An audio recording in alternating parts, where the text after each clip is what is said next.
and we are live with another edition of the All Gas No Break Sports Show. I am one of your co-hosts, Nicholas Pavona, joined alongside by Andrew Johnson. And folks, week one of the college football season is under the books. New AP Top 25 poll has just been released as of 2 o'clock today, and a lot to unfold on that Top 25 poll. A couple of upsets happened this past week. We saw some top 10 teams take care of business on some big road games for them as well. And now we head into this week number two, Johnson, and we have some stellar matchups coming this weekend. Nothing bigger than the matchup at the Big House in Ann Arbor, a top 10 matchup that we will preview later on in the show. But overall, what were your impressions after what happened in week one, and what are you looking forward to the most in week number two? I will say that in week one and week zero have taught us anything. There is a clear changing of the guard in the world of college football. Some of the mainstay programs of the last 10 to 15 years are starting to dwindle down, and you may have some old, dormant, dominant teams that are coming back into form now, ready to take that mantle on top of the college football world. So it's interesting. I don't know what's going to happen, but I'm looking forward to it. Yeah, it's a very exciting year. We kind of previewed that last week on the show, where a lot, uncertainty in this year with the new conferences, the new college football playoff format, and some of these new players going to their new respective teams from the transfer portal. And we kind of got a glimpse of some of that all unfolding last week in week number one of the season. We still have not yet seen any of the new teams play in their new conferences, if I remember correctly. Um, but for the most part, we got to see some of these new players, thrive in their new homes. And we saw somewhat of a, early statement made by some of these schools that are trying to, represent their specific conferences and being the best team in that conference, while also the teams that some people maybe expected to be at the top of their respective conference, they had a really bad showing in week number one of the season. And there's two particular teams in mind when it comes to that, and they're both from the same conference. You know where I'm going with that one. We'll bring that up in just a little bit. But let's start off for the first game that we had this week. One of the 12 o'clock kickoffs we had on Saturday. That was number 8 Penn State going into Morgantown to take on West Virginia. Um, First quarter, scoreless game, a really sloppy offensive first quarter between these two teams, and went scoreless into the second. Penn State's offense kind of found a rhythm in that second quarter. They got a big touchdown drive just before the half to give them a 20-6 lead. Then a 2-hour lightning delay, kept the game from being resumed. So a long wait for these two teams going back from the half. Once they did resume, Penn State continued to dominate this game, both on both sides of the football. West Virginia had a really tough time running the football overall, 37 carries for 85 yards as a team. We saw Penn State run the ball efficiently, especially Nicholas Singleton had 114 yards and a rushing touchdown. Drew Aller threw for 3 touchdowns as well in this game. And Penn State dominated as much as they could have in this one, handing West Virginia a 34-12 loss. They win the home and home series dating back to last season. And Penn State gets a good start to their year, a year in which, they're trying to prove the naysayers wrong, Johnson. Obviously, with this new 12-team format, they want to be one of those 12 teams in, considering all the times that in the 14 format, they had opportunities to make that college football playoff. They always faltered towards the end. So even if they were to lose 2 or 3 games this season, they still have a realistic shot at making the college football playoff this year. Yeah, no, and this game was the metaphorical nail in the coffin for me. You know what it was? West Virginia tried to becoming one of the mainstay college football programs. They started around maybe 25 years ago in the late 90s, early 2000s, right? I mean, they were always a And consistent top 25 team for most of the 2000s. and that's what I'm getting to. I want to say from about 2004, 2005 to around 2015, they were a consistent top 15 to 20 school. They have had some off years in between. They had a couple of years, where they weren't so good, and years that they were better, maybe top 5, top 10. Some great years with Geno Smith, Will Greer, obviously Pat White. Like they had some great years. Tavon Austin also. But this is the metaphorical nail in the coffin for West Virginia's uh, place in the college football universe. I think it's nothing but downhill from here on out. I think they had their time at the top, and now one of these other programs in these major conferences, whether it's from the Big 12, the ACC, the Big 10, or the SEC, one of them is going to take that place from them. I don't know who it is yet, but one of them is about to rise up and take it from them. Well, think about this game also, where we mentioned it last week, where this is the biggest home opener they've had in a decade, two, maybe even 3 decades. And there was a lot of hype going into this game. Obviously, they win the game. You could start talking about maybe them being Yeah, a that the legitimate. I program's mean, back. listen. That I mean, it's listen. back. You never know what's going to happen in the Big 12. I think it's as open as a conference as it is. So maybe they could put up a threat against some of these top tier teams like OK State and Utah, who are the top two ranked teams in that conference. Um, but there was talks, you win this game, Garrett Green, Heisman Trophy candidate, maybe you win this game, you're going to be ranked in the top 25 polls. You win this game, you might be in the college football playoff, and you win this game, you're probably the favorite for the Big 12 title. And instead of all that happening, it was just an inconsistent, sloppy game, as I mentioned. There was a part in the game where they forced a fumble earlier in the first quarter. One play later, they fumble it on a receiver in motion, and it hits off of him, and it leads to Penn State getting the football right back. Just careless mistakes like that cannot help your team going down the season. And you know, again, Penn State is a really good defensive team. Been known for that for the past couple of years.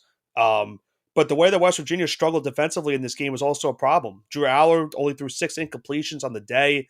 I mentioned the running game for Penn State. They ran for 222 yards as a team.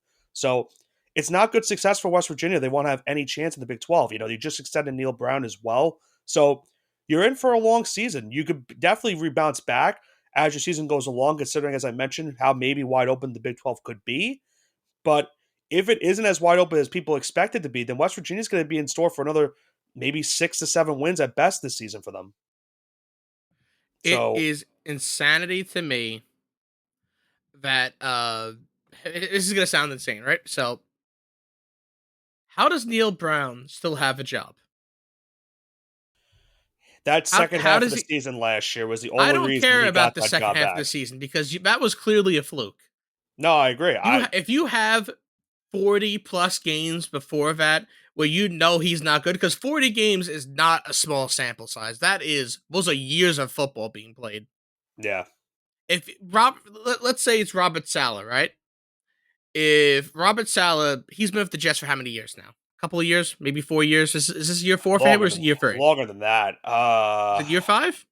I want to say this is year 5. I think 2019 was his first year with the Jets. So I'll give him one scratch year because Aaron Rodgers got injured, right? So say this is year four, right? Right. If Robert Saleh sucks for half the season and then he squeaks on by, goes into playoffs 9-8, does he keep his job? Probably. I don't think he should because you know what he is at this point. Right, but I think the Neil Jets. Brown does not game plan. Well, right, but I think the difference in that one is the Jets obviously haven't made the playoffs since 2010 or 2009, whatever it is. So they'll take any playoff. But if you don't make the playoffs, then it's no brainer. You're going to fire him. Um, Neil Brown's case, it's more of, every single year, the university hypes it up, hypes it up, hypes it up, hypes it up. And then week one happens and then it's all over. Last year it happened with Penn State. 2 years ago it happened when it gets Pittsburgh in that game where a ball went right through a West Virginia receiver's hands and it led to a pick six. Like that's been the story of the West Virginia program for the past pretty much the past decade. I feel like they haven't been that top tier team since, as I mentioned, they had Will Greer that one year. I think they were ranked in the top 10. That was probably the best chance they've had under the Neil Brown era, and they just haven't done anything since. And as I mentioned, the Big 12 is going to get better. Like, yes, right now you're in a transition year for the Big 12 with all these new teams incoming. You're losing Texas and Oklahoma, but these new transitioning teams are going to get better as the years goes on. And West Virginia right now is kind of in that mid spot where if they don't start getting better anytime soon, then that extension that they gave Neil Brown is going to be laughed at by the entire college football world. And right now, as it stands, that's what exactly is happening. Yeah, I think, like you said, this is like I said earlier, they were a dominant force in football in the mid 2000s and mid 2010s. By dominant, I mean consistent top 20 team. Right. Over the last probably 7-8 years now, they've been dormant. Right. And college sports nowadays moves 10 times faster than it did years ago. When it was 1995, you could rely on your reputation from 1980 because, hey, there's no YouTube, there's no social media, there's no People getting clowned on. There's embarrassing highlights not getting put on replay. You are only as good as you are today as you were tomorrow in college football nowadays. So with that being said, I think this was the death of their program. I don't think they're going to recover. I think unless Nick Saban comes out of retirement and coaches West Virginia, they're not going to recover for years on end. They should just kind of pack it in. They tried to leech on the success with the Big East when they joined their first major conference 30 years ago. And then as soon as the Big East was no longer, a viable option, they left immediately. And this is karma. As salty as they may sound, this is definitely karma from 2013. Well, speaking of the death of a program, you could make the same case for this next upcoming Oh, team, that's the Johnson. theme I had this episode. I Yeah. didn't tell you this is my theme. The No, it's next two ones are deaths of the next couple programs. of ones are definitely the deaths. Honestly, you could make the case for a lot of these programs this week, maybe being Oh the death yeah, of I that. can. Let's go into this next game. That's the Clemson game. And remember how this game started, Johnson. It was 6-0 at halftime. It was a good defensive showing for both teams. They were playing phenomenal defense to go into that second half. Then the second half started, and the opening kickoff for Georgia pretty much set the tone for how that second half was going to go. They returned it pretty good. I think they got it into Clemson territory to start off the second half, and they would score an immediate touchdown to take an early 13-0 lead.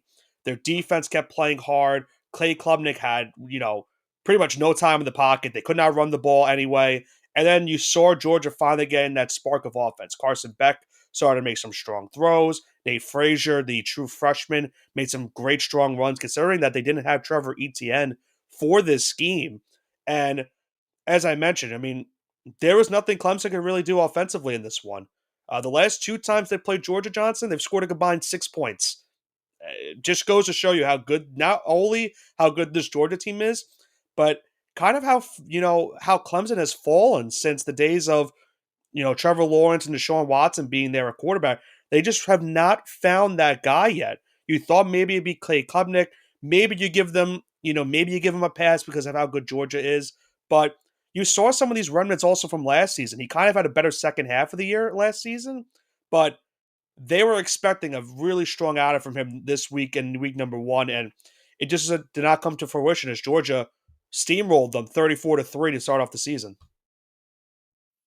All right, now we talked about the death of West Virginia. Is this the death of Clemson? It's It may I don't be. I don't I think it's definitely on the downtrend now. I don't think the nail The has been college football set. program from Right. let's say 2016 to 2021. It was Ever the since Clemson Trevor, Tigers. ever since Trevor Lawrence got drafted, it has been downhill since. That's when the program started going down. I would say Uwagale, they're not. who we'll mention in a little bit, also like they expected him to be the guy. They expected Klubnik to be the guy. Like they have not found that guy since Trevor Lawrence went to the NFL draft. Yeah, what I will say is if this goes on for another year or two, I'd say that's the death of their program. This is a clear turning point, though. This is a game that they should have won. I think you know what you know what's funny because I Well, think not a we could game get that a they should better. have won, a game that they have to win.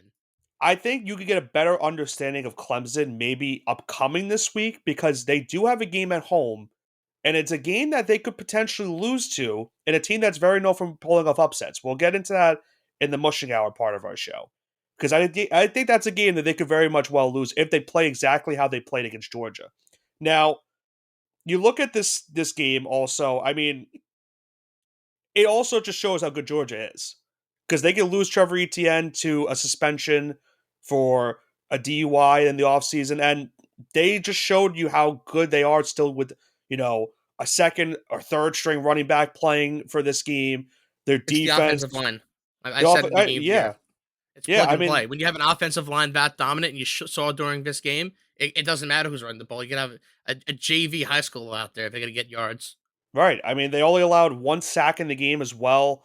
Um, I think there's 5 tackles for loss. So they definitely had some struggles. I mean, remember, keep in mind, all that mostly for Clemson's defense had happened in the first half.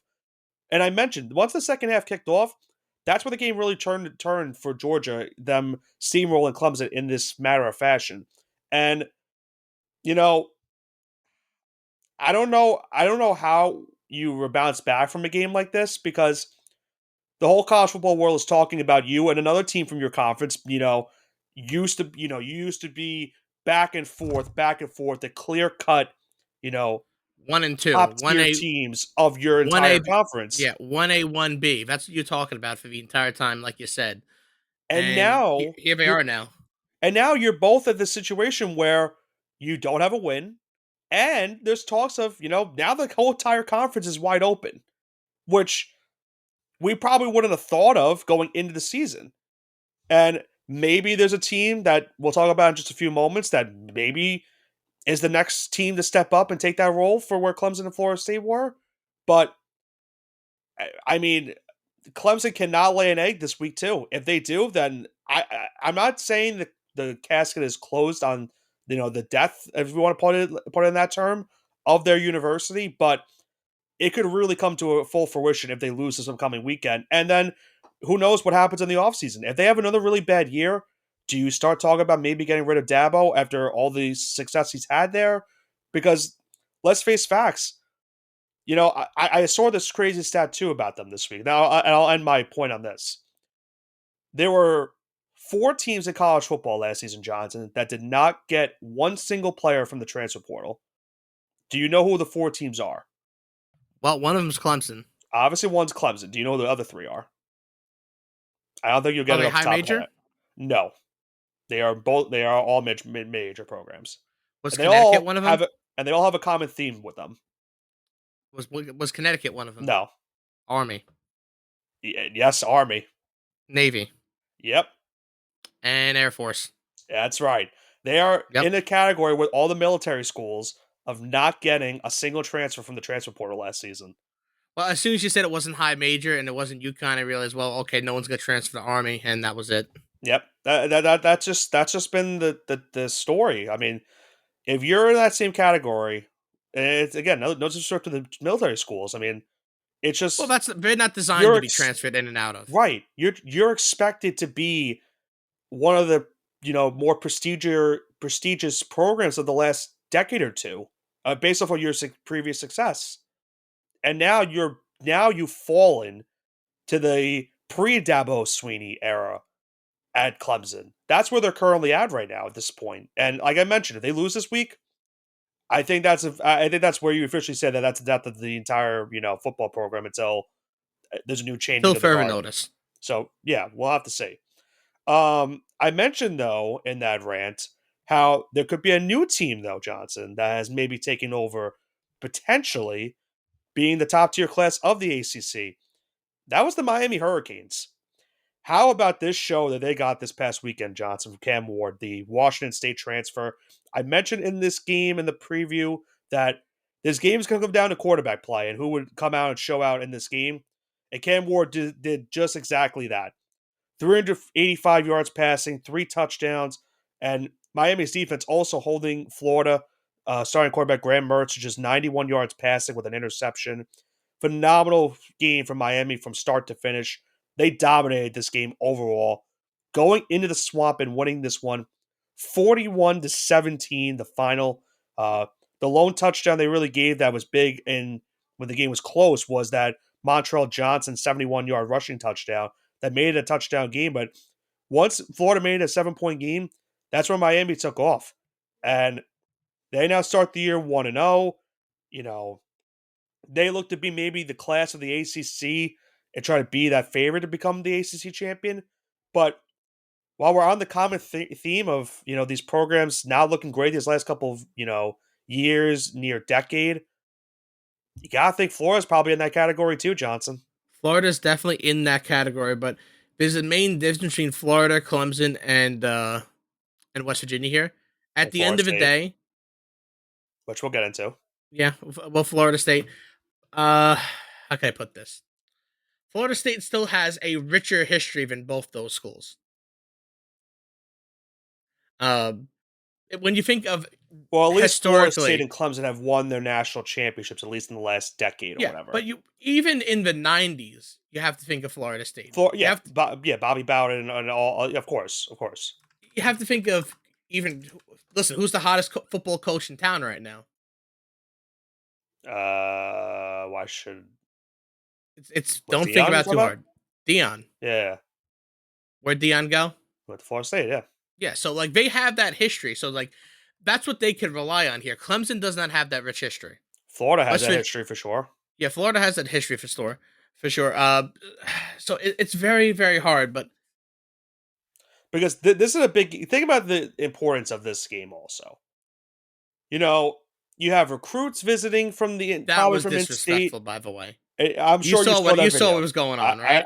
That's why that's why I'm bringing it up That's tough. I don't think you because can recover from that. I think if you're showing these recruits that are coming in to visit Florida and saying, "Hey, listen, we're the best team in your state. Why would you even consider going to this school? You should come to Miami."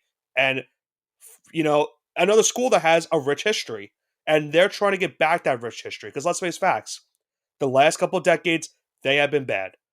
This is why that there was a lot of hype going into the season with Cam Ward coming in at quarterback because he's the quarterback that probably the best quarterback they've had in I don't even know how long. And it has been a bad track record for Miami with their quarterback play since early 2000s probably. Yeah. So there's one thing I do And want to say about the Florida Gators, though. yeah, When you think of Florida Gators, though, they have one thing that none of these teams could actually like go back on, and I know they haven't been really relevant since Urban Meyer. As crazy as that sounds, they still play in the SEC. So even though I wouldn't say it's the death of their program, I would say they're going to go into sleeping giant mode because anyone can go to that school and turn around instantly. right. But I think the problem is also for that is that the conference that you're in, you're going to be in the stage where you might be just mid at best because you're dealing with Georgia, you're dealing with Bama, you're dealing with now Texas, you're dealing with maybe Oklahoma if they start to improve, and then who knows how the other schools do? Ole Miss is currently a top 5 team. Tennessee has been good the last couple of years. I'm trying to think of other schools in the conference in terms of being ranked. Um, I can't even think off the top of my head, but regardless of that, Florida is in a bad spot only because if they don't start improving, then they're just going to be, oh, I remember when the Gators were so good, they had guys like Tebow and they could get through they could beat any team in the country. And now you're in the stage of, well, we're looking at this season maybe being at best maybe the eighth best team in the conference because we have so many teams ahead of us that are just way better than us on paper.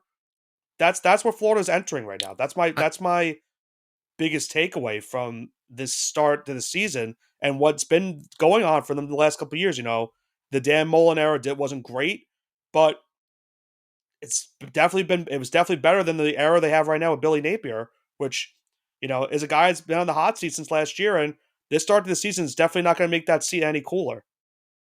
so I know you want. I didn't want to interrupt your point here, but you could say his name, Aaron Hernandez. I know you said Tim Tebow. You wanted to say it. Yeah, He I mean, listen, was. there's plenty of players from that entire decade. You had Tebow, you had Aaron Hernandez, you had Percy Harvin, Brandon Spikes. Like they had all these like the mid 2000s. The school to talk about was Florida, but then it feels like ever since Tebow was gone, that's it. They haven't recovered. Urban Meyer left. He left. They have not been the same since, and they've tried every single time to replace Meyer, a head coach. They just have not found that head coach to do it. McElwain. I mentioned Napier. I mentioned Dan Mullen. They have just not found that guy to be the guy to replace Urban Dan Meyer. Mullen was pretty good for a minute, though. Let's not discount him. He had the No, really bad that's why. year, and I think it Right. was really coming out of COVID, which he couldn't recover. But he was pretty good No, I agree with that. pre-COVID. There was no reason to fire him because he only had a 3-year stint. There was no reason to fire Dan Mullen. He was the best out of the 3 I just named there. He was by far the best. By far the They just best didn't one. give him I time. agree. They just didn't give him time for no reason. It sucks, I but don't that's know. what happens sometimes. I don't know. They're kind of like I'm not a Florida fan. Like I've always respected Florida, but like it's kind of frustrating if you're a fan at this point for this team because you're not going forward at any notion. You're going further and further backwards. And this game proved it. You were down a touchdown. It looked like you were about to make some noise and maybe pull off the win. And then Cam Ward just pretty much did anything he possibly could do against this defense. And it ended in a blowout fashion. And, your quarterback got hurt as well at the end of the game. I mean, you're in for a long season. Remember, Johnson, Florida has the toughest test of strength of schedule in the entire country. So it's not going to get easier. They're probably on a pace they most likely would have maybe won a best 4 games. Have you, I don't know if you've seen Four their games is. schedule. I've seen their schedule. It's definitely the toughest schedule in the country. 4 games might be a little generous, though. It might be, honestly. I thought 4 was too much, but I think that's the best. That might be the best they might be able to do. So I don't know.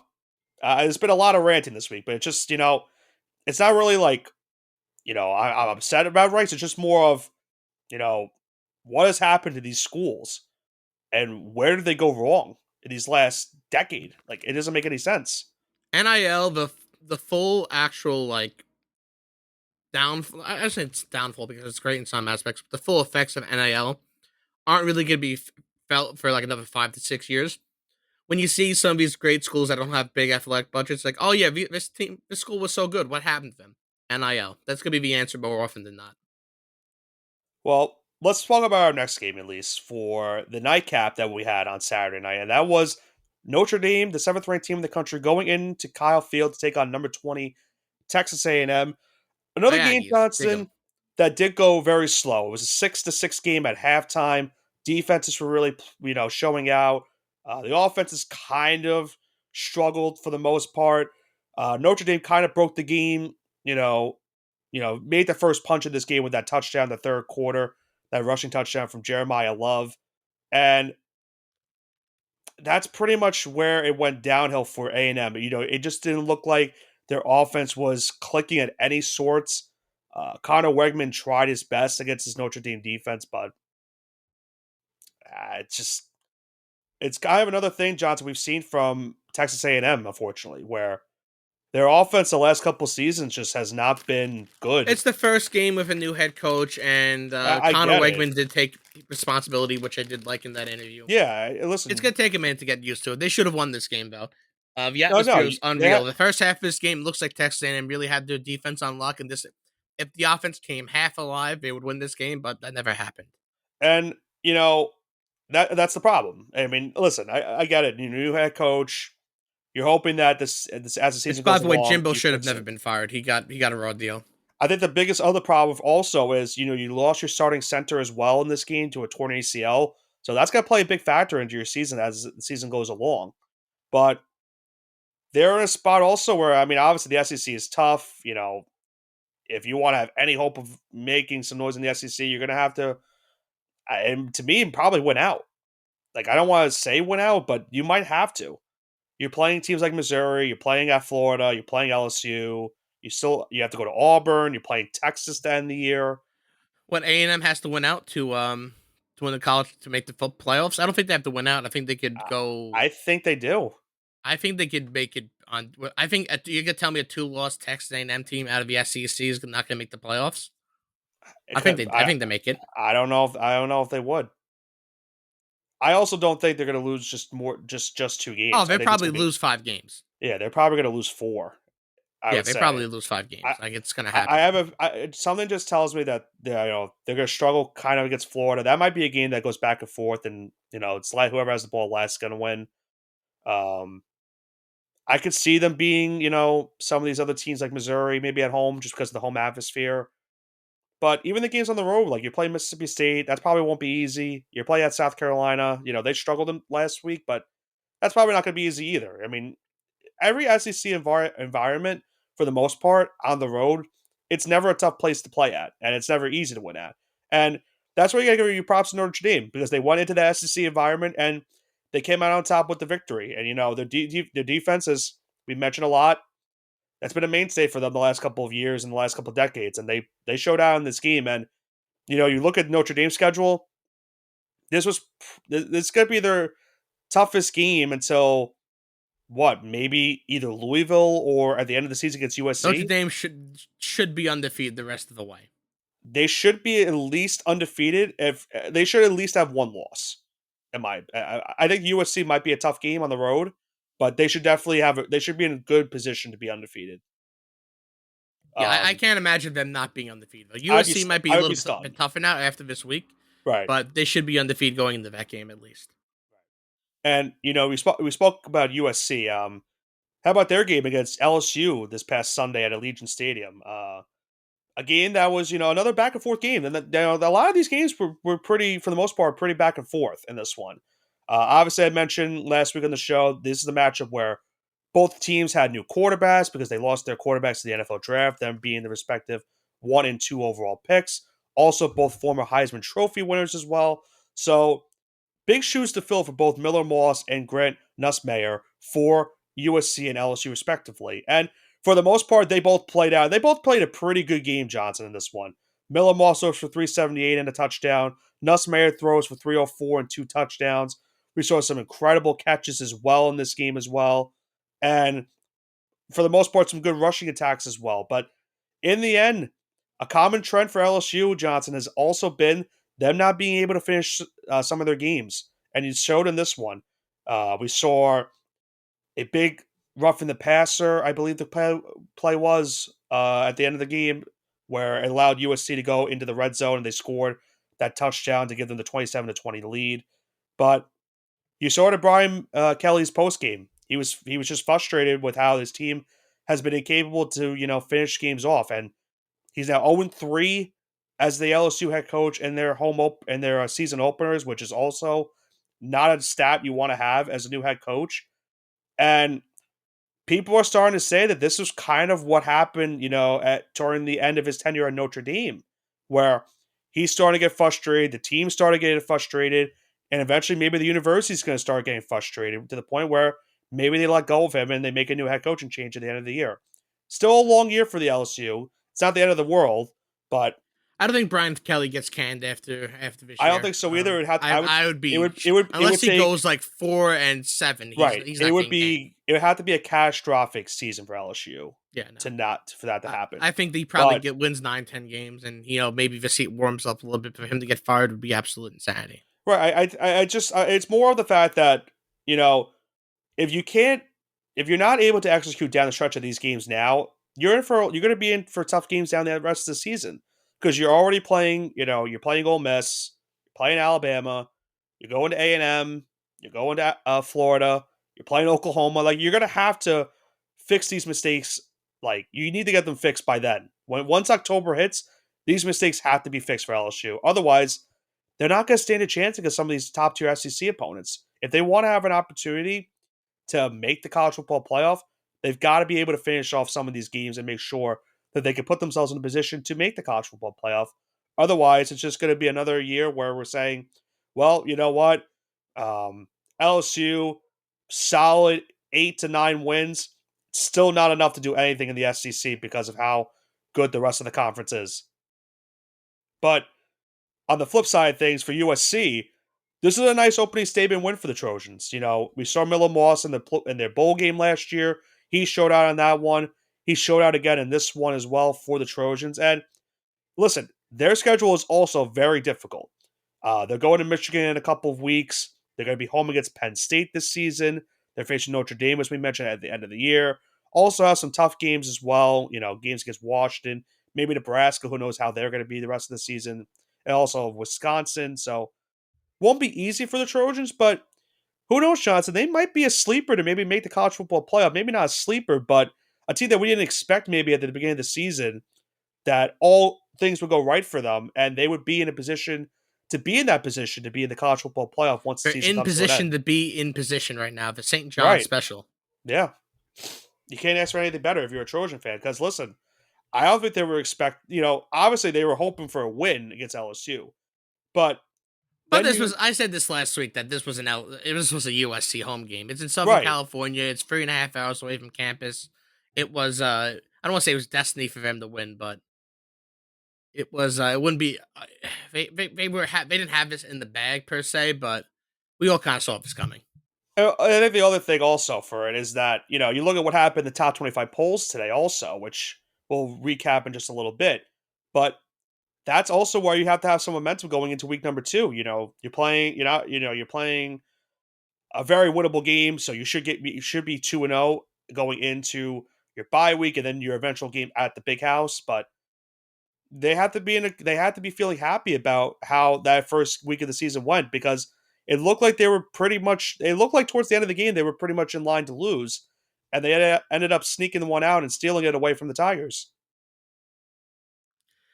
And And I think with then that being said, Nick, we're gonna go into our final game. I kind of uh, got off on a tangent about Florida State earlier, and I realized, oh wait, we have my tangent could have been saved for later on because man, oh man, I called this Boston College going into Florida State into Tallahassee, and they upset the Seminoles. Wasn't even a game. now, yeah, you just said it. Not only was it an upset, I mean, this was dominating. It was now. I mean, listen, On two paper, it looks touchdowns, close. two touchdown. You might think it's close, but remember what happened. Remember the scenario going into this game. Also, Florida State. Correct me if I'm wrong. Double digit favorites. Were they a 17.5 point favorite going into this game? Yes, they were. That's also where it gets bad for this one. And You're look at a the two touchdowns and a field goal favorite. right. And then you look at the stats for this game, and this is where the story comes. The defense for Boston College, they played out. The Florida State offensive line was having absolute nightmares. Owagale, missed a wide open throw in the end zone for a touchdown that would have made it a one possession game at that point. Um, we saw great rushing from Boston College as well. Thomas Castellanos threw for 106 and two passing touchdowns. But the biggest story of the game was the Boston College rushing attack. 263 rushing yards as a combined team. You don't see that very often coming from a college team, you know. And that was the set, that was the tone of this game as well as Florida State getting frustrated. They had so many penalty yards in this game as well. You kind of saw the frustrations going about at the end of it, and that's where it led to Florida State losing this game. Another bad offensive showing. Their defense struggle, as I mentioned, against the run. A lot of penalties as well, and it leads to an 0-2 start now. You've lost both games, both in conference as well, which you know, they even mentioned the stat last night. Florida State pretty much has a 1% chance now at best to make the college football playoff. It pretty much is. Maybe -1%. They're It, not making it. I agree with you. They would have to win out. That's your only hope. You have to win out the rest of the season. But I mean, after what happened last season, the undefeated year, a lot of people were complaining that they should have been in the college football playoff over teams like Alabama, or whatever. And then what happens this season? You lost your starting quarterback, you lost your starting running back, you lost Jared Verse, your top defensive lineman, and it is showing right now for this team. There's no discipline, there's no team leadership, and there's just nothing going on. There's just no voice being, you know, held in that locker room for this entire, team and university. And I don't know how the rest of the season is going to go, Johnson, but despite having an undefeated season last year, I don't know. Maybe you put Norville in the hot seat if they continue to falter like this the rest of the way. Because you would think that some of these games upcoming are probably winnable going into the season, but now they're probably not. They've been playing so badly that all these teams coming up on their schedule have a realistic shot to beat them in their upcoming games. So I don't know where they go from here. Where does what BC or Florida State go Florida from here? State. Because Florida State, they're going to the NIT. If that existed for I college don't. football, it's called non-New I'm Year gonna. Six I'm gonna. bowl games. I'm gonna love with you. I don't know if they might not make a bowl game this year, Johnson. Florida State. I don't think they make a bowl game. Man, can we just talk about the positives and that the Boston College Eagles are finally Listen, back? good job for Bill O'Brien. He left Bullet Bill Alabama O'Brien. I was to always a fan become of Bullet Bill. the head coach of Boston College, and you saw the remnants of what he's looking for in this team. Not a lot of passing, a lot of running, and you have a mobile quarterback that could help you out and fill out this role. And listen, Boston College, if things go right for them as the season goes, maybe they're the other team in Miami that is, dare I say, maybe a favorite to win the ACC title. It's probably an overreaction after week one, but if they continue to play like this, why not? Why not put them in that conversation? Now, if there's anyone that can bring a Northeastern football team back to prominence besides Greg Schiano, it's Bill O'Brien. Yeah. Boston native too. So this is just icing on the cake. If for a non NFL coaching job outside of the Patriots, this is his dream coaching job. And also, I'm looking at Florida State's schedule too, and I really think there's a good shot they don't make a bowl game. They probably lose to Notre Dame. You're losing to Notre Dame. You're not beating them on the road. You're probably losing at Miami. So that's 4 losses right there. Uh, I'm not gonna lie with you. They probably lose to SMU on the road. They probably could lose to Duke on the road. But that's the point. Like me saying they possibly could lose automatically tells me that they more than likely are going to be a 3 or 4 win team at the end of the season. The way they're playing, at least, they have just shown me nothing to say. Oh, you know what? They're going to bounce back and they'll pick up the win next week. What inkling of that are you going to get? Are you getting from that to say that you have any hope? The Florida State fans, they certainly don't have hope. They're already looking forward to, maybe Dion being the new head coach if they fire Norville. That's probably where they're looking at this rate. I mean, it's Florida State. Like I said, I kind of said my piece with them earlier. They're going to have that historical uh They have the background. They're not history, going to have that. sure, but They that's have about the it. history. They have the culture. They have the state funding, obviously. But man, if Florida State moved the SEC 4 seasons ago, I think they'd be fine. And remember, they wanted to move to the SEC after last year. That's when they filed that lawsuit as well with Yeah, they Clemson. should. They should. It should And have been. This should have happened probably in 2016, 2017, and so in 2020 during the fake COVID year, where everything got wonky. They could have maybe emerged as a middle of the pack, upper tier SEC team, but now that those hopes and dreams are smashed. so, with that now being said, now we did get a new top 25 poll today as of 2 o'clock.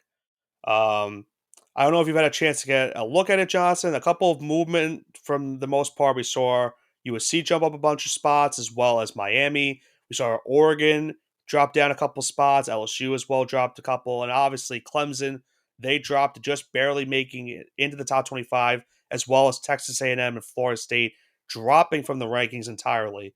Uh, any notes that you saw from the top 25 that you want to point out going into this upcoming week, or any team that you think should be ranked going into this week that wasn't ranked? I feel like we got the voters got it right. I don't think there's any team that got left out necessarily.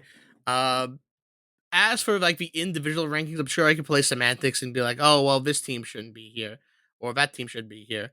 Uh, it's so weird because I don't think any of the non Power Five teams should be in there yet that aren't in there. So I wouldn't put Memphis in there. I wouldn't put Boise State in there. I Yeah. wouldn't put Liberty in there. Oregon State's got a good shot this week to be there. They got a great A&M shot this deserves week. to be dropped out of the top 25. Georgia Tech earned its spot. Louisville earned its spot.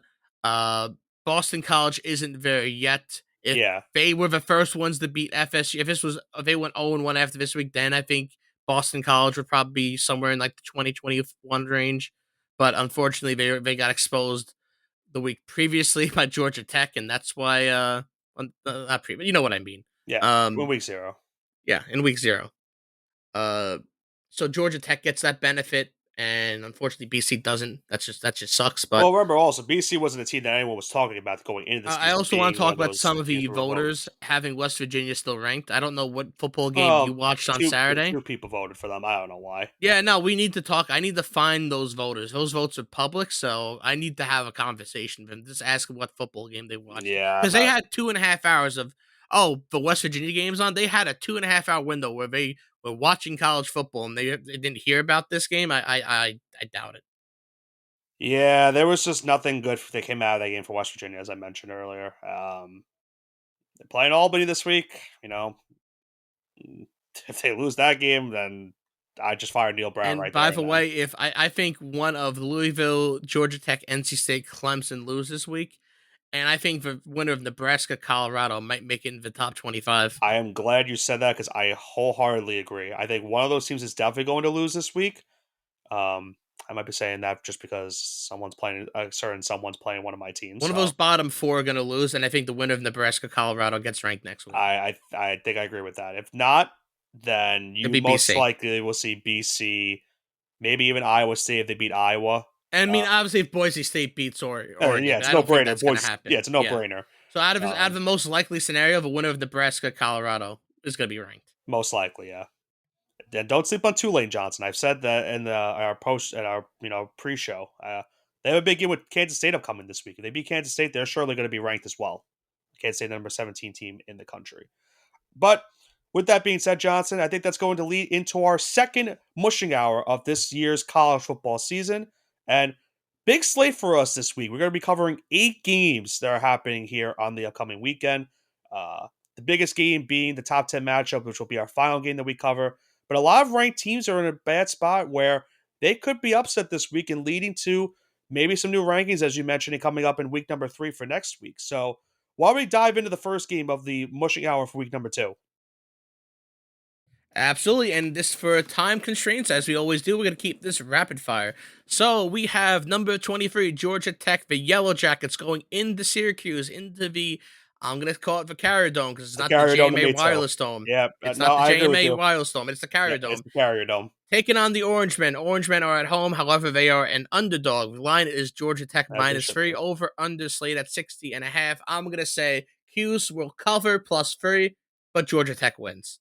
Oh, we almost got him, folks. Almost Almost got got me, him. but it's going to be close. I think it's going to be like a 1 or 2 point game. Yeah, Someone's going to miss a 2 point conversion. It's going to be that you can't win by a field goal or something like that. It's going to be close. this will be the only analysis I have for this game. Quick, Kyle McCord obviously played his first game with Syracuse last week. They had a very slow start to their game against Ohio. You saw how they want to run their offense in the second half of that game, so that's the hope for them in that one. The defense kind of struggled as well, so that's kind of a concern going into this matchup with a Georgia Tech team that's already 2-0. Good win over Georgia State last week, and of course the win over Florida State in week 0. Um, I'm just gonna do it because I'm a fan of the team. I'm not even gonna pick Q's plus 3. I'm gonna go Q's straight up money line. I Uh, like that's it. It's better that's just odds. it's just a straight up, fandom pick, and I want them to win. I have a feeling they're probably going to upset, break my heart and probably lose. But listen, if they want to prove that maybe they're a dark horse in the ACC this year, no better time to do it than beating Georgia Tech this upcoming weekend, who's riding a wave of momentum right now. So hopefully, go Qs at the end of Saturday. We'll see what happens. Next While we go to game, the we next have game, the Arkansas Razorbacks on the road going against the Oklahoma State Cowboys, number 16 in the country. OK State at home is a 7.5 point favorite, over under slate at 62.5. Give me Arkansas plus 7.5 here. I still think oh, okay, Oklahoma State wins, but Arkansas will cover. okay. Oklahoma State will, if I think yes, Arkansas will probably have a chance to tie it at the end, maybe under 2 minutes, and OK State will just will just knee out the ball up by 6 to 7 points, and just call the game. Yeah, this is a tricky game on paper because obviously Arkansas, you know, Can't They're sleep. still they're still they're still in rebuilding stages right now. It's tough to gauge on what they're currently slated at. You know what you're kind of getting at OK State because they have Ollie Gordon, you have the rest of your offense. They good showing in week 1 as well against South Dakota State. Um, I'll go with OK State minus 7.5. I'm still going to trust them. I mean, obviously, again, it's another pick where I took them as my Big 12 champion, so I got to kind of have to ride the wave of momentum at this rate with them. So I'll take the Cowboys to cover minus the 7.5. Could be a high scoring game as well for these two teams. And This the game, next game however, will not be a high we scoring have, game. yeah, we have an in-state showdown. Iowa State at Iowa at number 21. Iowa, so the Cyclones at the Wolves. Iowa is I guess you can call it a two and a You half call them the point home Wolves? favorite. Uh, they're not the You mean Wolves, the they're the Hawkeyes? Hawkeyes. Yeah, Yeah, I you don't know call why them I the said Wolves. Wolves. Yeah, I I know don't I know why call you them the call that Wolves. either. Because I said when you said Wolves, like no, I meant Hawkeyes, and like whatever. What's the rivalry Uh, name for this one called? I always I forget. I don't know. I They got play Cyclones right, The but Cyhawk rivalry. Cyhawk rivalry. Cyhawk. Okay. I know they Well, play for they have a trophy and everything for it too. So yeah, Iowa, I don't know why I call them Wolves. Probably I'm not sure Midwestern, why like a either. Timberwolves. Who knows? The Iowa I Hawkeyes at guess. home, 2.5 point favorites. 35.5 is the over under. Look at I that wouldn't over touch under. it over Take under it. with a 10 foot Ah, pole. I'm come taking on. Iowa minus 2.5 here. I'm not far behind you. I'm also going to do the same. It's gonna be a lot of punting. If you're a fan A of lot of punting, watch this game. a lot of punting. Iowa State, as I mentioned, they win this game, they probably get ranked in the top 25 next week. But I just I think Iowa's defense is just too good not to get them to win this week. A lot of punting and a lot of 65-yard drives that end in a field goal. Most likely, yeah. All right, the next game we have dare I say it, the non-ranked game of the week. Yeah, it's gonna be on Uh, NBC on Saturday night. we have the Colorado Buffaloes, led by Coach Prime, going into Nebraska to take on the Cornhuskers. Nebraska at home is a 7.5 point favorite. 57.5 is the over under. Give me Colorado +7. They're going to lose this game. Nebraska's going to be ranked, but it'll be a lot closer than people realize. Johnson, I don't know, man. That over is screaming towards me right now to do this. You gotta remember, this is a former rivalry game between these two teams. They are former Big 12 members, obviously, but they've went their separate ways. I love the Colorado plus pick. I really want to take the over too. I might do both. I'm going to take Colorado +7.5 in the over as well. I think there's going to be a lot of points scored between these two teams. There, you have two high-profile quarterbacks in Dylan Raiola from Nebraska, and of course Shedeur Sanders from Colorado. I expect a Potential lot of Heisman points. pick. Both of them, you could say, might be the Yeah, potential potential Heisman. I think Heisman Dylan, maybe not this year for Dylan Raiola, but next year. definitely a future Heisman Trophy winner potentially if he gets everything going right for Nebraska. But I do expect a nice matchup between these two teams, and as you mentioned, winner probably gets ranked. What about our next game? We have App State, they're the Mountaineers, right? They are the Mountaineers, yes. How'd I know that? The App State Mountaineers going into Clemson, number 25 Clemson. Clemson is a 17.5 point favorite at home, and a 53.5 point is the slated over under. Give me App State +17.5. They always tend to play these games close for no reason whatsoever. So give me App State +17.5. That's my reasoning. Yeah, I mean, we saw what they did against Michigan, obviously, a bunch of decades ago. We saw what A&M. A&M, not too recent ago when they were the number 6 team. This is a perfect opportune time for App State to win this game, considering what happened to Clemson in Week 1. I think Clemson comes back and wins this game, but I do have App State also to cover the 17.5. I think they lose by 2 touchdowns if the at the very worst case. All right, and with our next game, we're going to have the Boise State Broncos, or dare I say, the Boise State Blue Turf, going to number 7 Oregon. The Oregon Ducks at home are a 19 point favorite. 61.5 is the slated over under. Oregon -19. It's a bye game for a reason. I love Boise State. I think they can be a great contender for the Mountain West title. I want them to be brought back to prominence, but this is Oregon's yard. Oregon -19. Lock it in. Johnson, I don't know if what we saw Boise State do last week, again, running the ball wise, they're not gonna be able to do the same thing this week. Don't get me wrong. Yeah, Boise State has no defense. They also don't have defense, which is why we are taking the over for this game. There we go. Now, remember this also for this. We saw how bad Oregon's offense was last week against Idaho. So that is definitely a concern. But we saw Boise State give up 45 to Georgia Southern. I think you get a bounce back game from Dylan Gabriel. I do expect Boise State to keep scoring as well. I As have a long as question. they're able. Can you call it a, Yeah. a bounce back game when the guy had 380 yards and two But that's touchdowns right. on like But 80% like passing? Like, can this you is really call that a bounce back but game? this is why it's bounced back. If you look at that game, Johnson, if you look at the stats Oregon had, they should have scored 40 plus points. They should have scored 60 points of these More stats. probably, and they only scored 24. That's why I made that entire the whole. So this ain't on Dylan Gabriel. Let's no, it's clear the just record here. it's just they couldn't finish drives for some reason. I'm not sure why. Um, It was death by field goal. Not Oregon even. wins, but I'm expecting a lot of points. So I'll be cheering because remember these two teams also have history themselves from previous years. I do Yeah. remember that the Garrett Blunt punch to one of the Boise State players. Oregon had 31 first downs and only 24 points, so figure it out. I don't know. It doesn't make sense. One But of life's I greatest mysteries. expect the offense to bounce back in a way that they're going to score points. This is what I should have said. They're going to bounce back and score a lot more than they did last week. That's what I think. What's our next game? We have the number 14 Tennessee.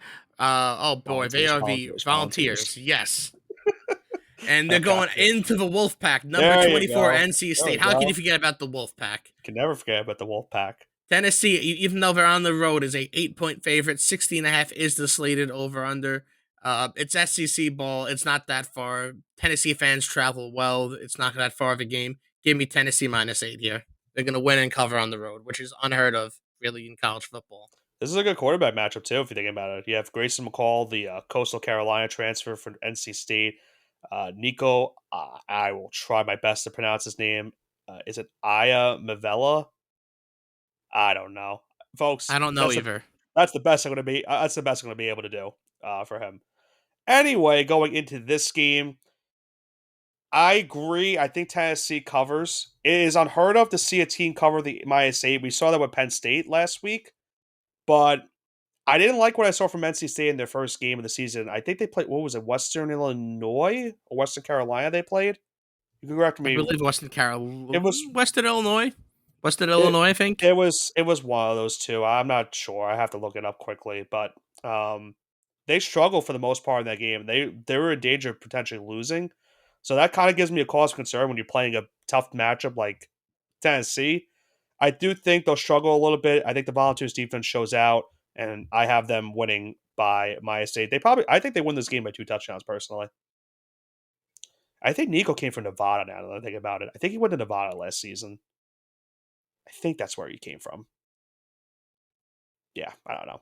Let's go to our Anywho, final game. we have the game of the week, the ranked game of the week, that is, because we already declared Colorado and Nebraska the game of the week. Number 3, Texas Longhorns going on the road into the big house, take on Michigan. Big Blue, number 10 at home. So much emphasis on that big blue. Gotta like really emphasize it, right? I might have to emphasize it next week. Or I shouldn't say next week. Tomorrow for the Giants. I'll Yeah, bring that up maybe just get a some moment. practicing. Not Texas, too much of it. even though they're on the road, is a 7.5 point favorite.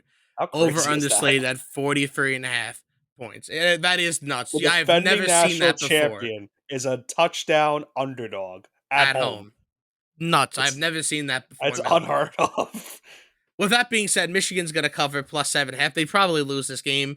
You're not going to see Arch Manning unless Quinn Ewers gets the wind knocked out of him or if he gets injured. Yeah, This is going to be a gritty defensive battle there. If Quinn Ewers throws 2 touchdowns, that'll be a good day.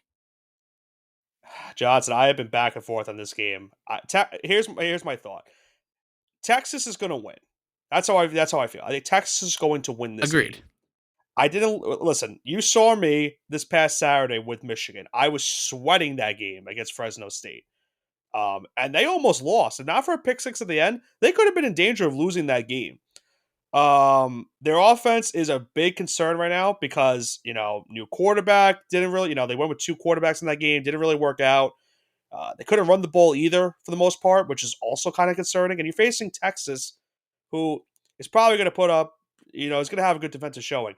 I can't believe I'm going to say this for a Texas game, Johnson. I'm going to go with the under.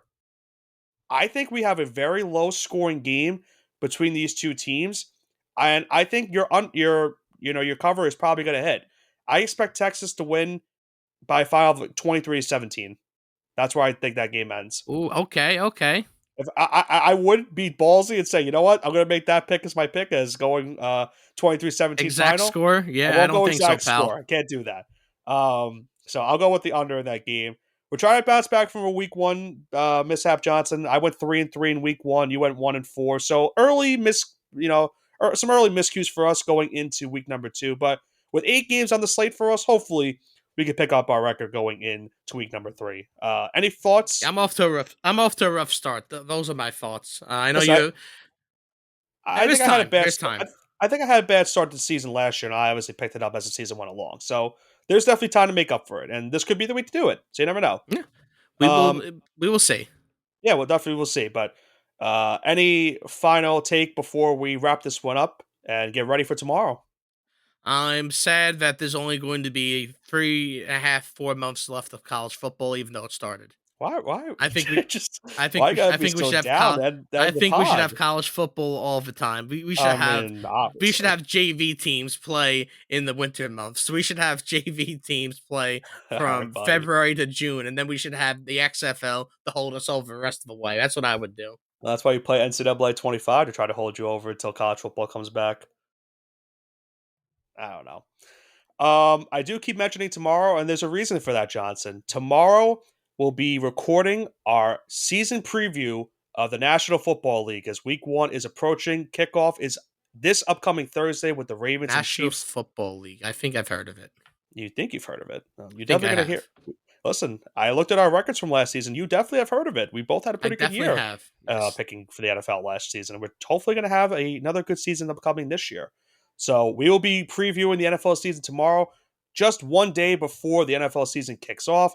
We'll be giving our division winners as well as MVP pick, Super Bowl matchups, and of course our overall Super Bowl winners. So a very in-depth episode coming out late Wednesday night going into Thursday morning before the season kicks off in Kansas City with the Ravens taking on the defending two-time champion Kansas City Chiefs. That will be something certainly to look forward to upcoming this week, as well as this college football slate, Johnson. Week number 2 is upcoming. We'll see how it all unfolds going into week number 3 and try to decipher who gets a little bit closer to maybe making that first ever college football 12-team playoff format. So definitely a great upcoming week of football in general that we're going to be having here in the early stages of September. But for this week, that's going to do it for our episode of college football. Week number 1 in the books. We saw Florida State and Texas A&M fall out of the top 25 polls. Clemson, as well as Florida, getting off to bad starts, and a great start to the year for teams like Miami, Notre Dame, and as well as Penn State and Georgia. So great yard, as well as Boston College getting their upset over the Seminoles. So we'll have to see what unfolds now for us in week number 2. Will we have some similar upsets? Will we have another big changing of the guard in the top 25 poll? You'll all have to tune in next week and find out what is in store for week 3 of the college football season. This has been Nicholas Pavona, joined alongside by Andrew Johnson with the All Gas No Breaks Sports Show. Have a great rest of your night, and we'll see you tomorrow for the NFL season preview.